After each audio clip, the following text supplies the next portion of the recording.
It's nice to be speaking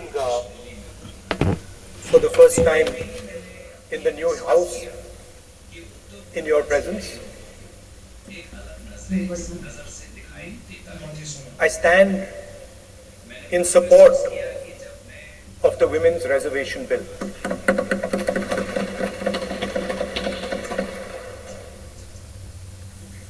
Yesterday, I was listening to the discussion and the issue of the Sengol came up. And there was a conversation, a to and fro about the Sengol. And also a little bit about the conversation about the transfer of power from the British to the people of India. Before handing over power to the people of India, the British asked the leadership of the freedom movement, who are we going to transfer power to? And of course there was a little bit of arrogance in this statement because they viewed India as a poor country. And the revolutionary answer that our freedom fighters gave was, we are going to transfer power to the people of India. So we became a country that from its inception gave the vote to all our women. And this was a revolutionary thing at the time. We also gave the vote to every single community. And the vote was a mechanism of transfer of power. It was designed to further transfer power to the people of India. And if you look at the journey from independence, it's been that journey. It's been a constant transfer of power, more and more and more power to the people of India, on one side. And on the other side, the counter idea, that take away power from the people of India. This is the fight that is going on. And in fact, in many ways, it is the fight that is taking place today. Huge step forward in the transfer of power to the women of India was Panchayati Raj, where they were given reservation and they were allowed to enter the political system at scale. And this is another step. It's a big step, it is not a small step. And I'm sure everybody in this room, the treasury benches, the opposition, everybody agrees that this is a very important step for the women of our country. They fought for independence. They are as capable as any man, in many ways more capable, and should be given as much space as they possibly can be given. There is one thing, in my view, that makes this bill incomplete. I would like to have seen OBC reservation included in this bill. I think it is very important that a large chunk of India's population, large chunk of India's women should have access to this reservation. And that is missing in this bill. There are also two things that seem strange to me. One is the idea that you require a new census to implement this bill. And the second is that you require a new delimitation to implement this bill. In my view, it is quite simple. This bill can be implemented today by giving 33% of the seats in the Lok Sabha and the Vidhan Sabha to India's women. And so I wonder if this is not designed to push the ball forward. To push the ball forward 7, 8, 9 years, and then let this thing play out the way it does. I know my friends tend to like to take the attention of people away from other issues. You know, there is of course the Adani issue, which is they always want to take the attention away. But there is another, I would like to say that. One of the things that, this is quite a nice building, nice peacocks, nice peacock feathers on the ground, nice peacock feathers in the chair. It's a nice, tasteful building. But frankly, I would have liked to see the President of India in this process. The President of India is a woman. She represents the tribal community, and it would have been befitting to have her visible in this transfer from one house to the other. So, one of the things that the government likes to distract from, of course, is Mr. Adani. And there is another thing that the government likes to distract everybody from. And that thing is called the caste census.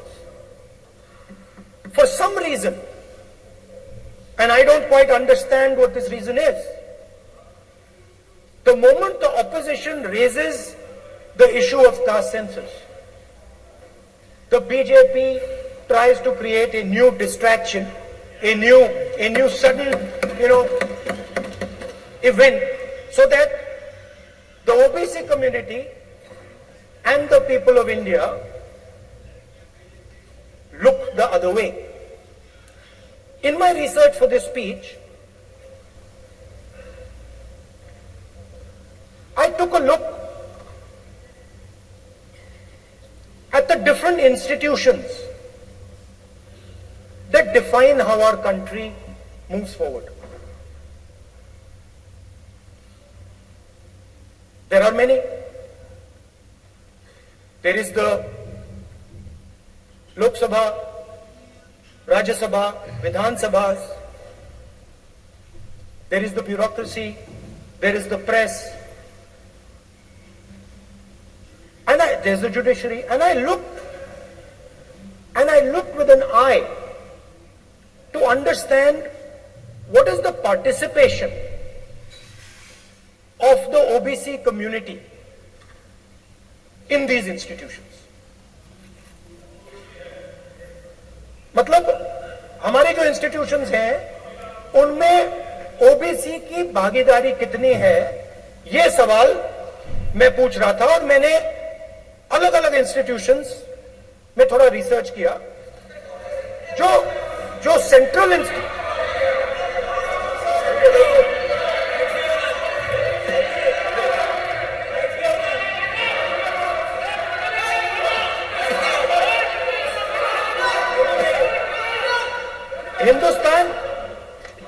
Hindustan, the central, don't worry, don't be scared, wait, इसका डरो मत, हम caste census की बात कर रहे हैं, डरो मत। तो मैंने, I checked, simple thing I did, I said, look, what is the most important set of people in the government of India? The people who define how this country is governed. Of course, Lok Sabha and Vidhan Sabha, but beyond that, they are the 90 secretaries of the government of India. 90 people secretaries are responsible for managing the core of the government of India. And I ask myself the question, how many of the 90 people come from the OBC community? And I was shocked and shattered by the answer. मैंने ये सवाल पूछा कि ये जो 90 secretary हैं, ये जो हिंदुस्तान की सरकार को चलाते हैं, जो बजट को चलाते हैं, इनमें से ओबीसी कितने हैं? नरेंद्र मोदी जी प्रधानमंत्री हैं, ओबीसी के लिए काम करते हैं। मैंने ये सवाल पूछा, मैं आपको जवाब देना चाहता हूं। हिंदुस्तान के सेक्रेटरीज 90 में से सिर्फ 3 ओबीसी से हैं।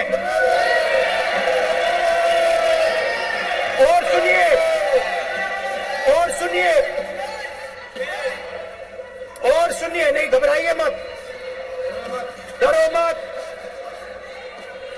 और सुनिए, ये जो सेक्रेटरीज हैं जो ओबीसी कम्युनिटी से हैं, ये हिंदुस्तान के सिर्फ 5% बजट को कंट्रोल करते हैं।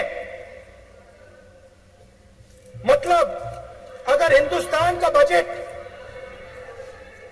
44 लाख करोड़ का है, तो ये 2.47 लाख करोड़ मतलब 5% कंट्रोल करते हैं। और सुनिए, मैं कर रहा हूं, मैं वहीं आ रहा हूं।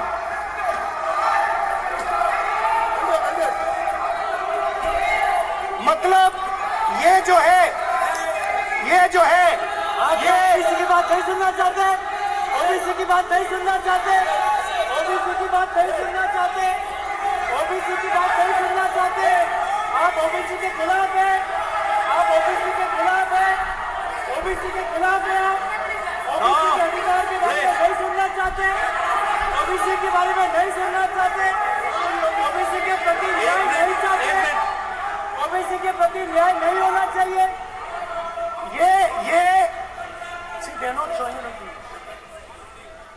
ये जो है, हाँ,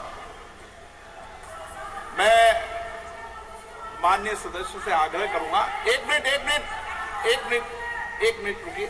रुकिए।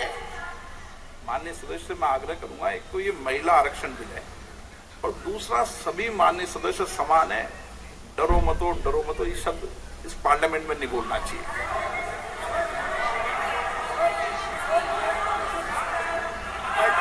सर, ये जो डिस्कशन है, sir, speaker sir, this discussion,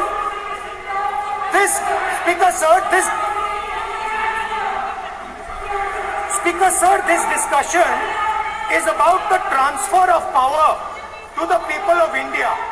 The women being one group of the people of India and the OBC community being another group of the people of India. And I am elaborating that the OBCs, who number a huge percentage, have 3% of the 90 secretaries of this country and control and define 5% of India's budget.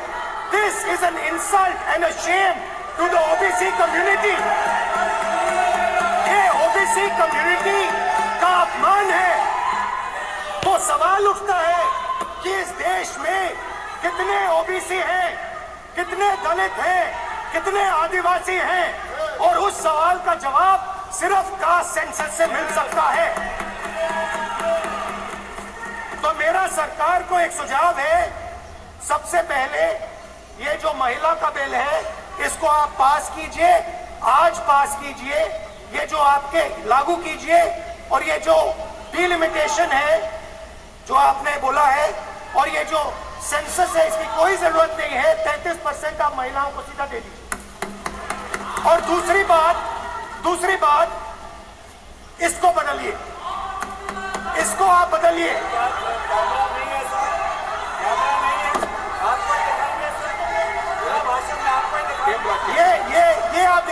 ये आप बदलिए। ये जो list है, ये OBC समाज का अपमान है।